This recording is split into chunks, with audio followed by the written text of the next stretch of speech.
प्रिय विद्यार्थियों, आज मैं जो है आपको क्रिया विशेषण व्याकरण हिंदी के व्याकरण क्रिया विशेषण की जानकारी दे रही हूँ। इसमें सर्वप्रथम मैं आपको क्रिया यानी क्या होता है ये बता रही हूँ। कर्ता के द्वारा कार्य करने का जो ढंग है, तरीका है, रीति है, उसे कहा जाता है क्रिया। जैसे उठना, बैठना, सोना, जागना, पढ़ना, लिखना, बोलना, इस तरह के जो शब्द होते हैं उसे कहा जाता है क्रिया। और इसी क्रिया को बताने की विशेषता बताने वाले जो शब्द होते हैं उसे कहा जाता है क्रिया विशेषण। क्या कहते हैं विद्यार्थियों? क्रिया विशेषण। अब ये जो क्रिया विशेषण है इसके मुख्य चार भेद। कितने भेद? चार भेद। पहला जो भेद है उसे कहा जाता है स्थानवाचक। दूसरा जो भेद है उसे कहा जाता है समयवाचक। तीसरा जो भेद है उसे कहा जाता है परिमाणवाचक। और चौथा जो भेद है उसे कहा जाता है रीतिवाचक। तो सर्वप्रथम मैं आपको जो है पहले भेद की जानकारी दे रही हूँ। पहला जो भेद है उसे कहा जाता है स्थानवाचक। यहाँ, वहाँ, जहाँ, तहाँ, ऊपर, नीचे, घर, बाहर, इधर, उधर, इस तरह के जो शब्द वाक्य में आते हैं और क्रिया की विशेषता बताते हैं उसे कहा जाता है स्थानवाचक क्रिया विशेषण।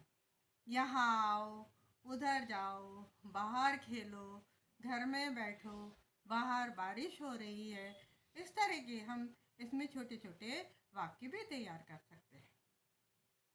दूसरा जो प्रकार है उसे कहा जाता है समयवाचक। जैसे आज, कल, परसों, अभी, तभी, जभी, अब, कब, तब, इस तरह के जो शब्द वाक्य में आते हैं उसे कहा जाता है समयवाचक क्रिया विशेषण।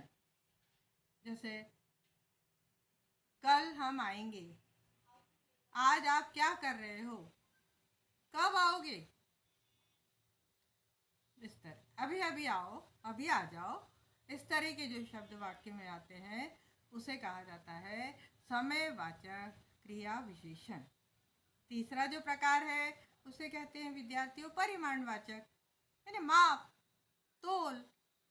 जिस शब्दों से माप तोल की जानकारी होती है वाक्य में और क्रिया की विशेषता बताता है वह शब्द, तो उसे कहा जाता है परिमाणवाचक क्रिया विशेषण।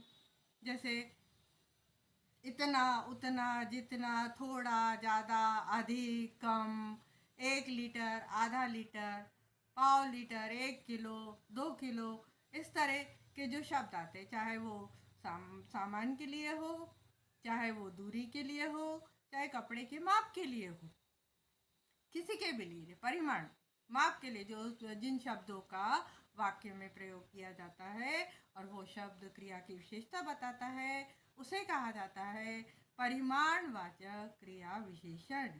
क्या कहते हैं विद्यार्थियों? परिमाणवाचक क्रिया विशेषण। अब इसी क्रिया विशेषण का जो चौथा प्रकार है उसे कहा जाता है रीतिवाचक।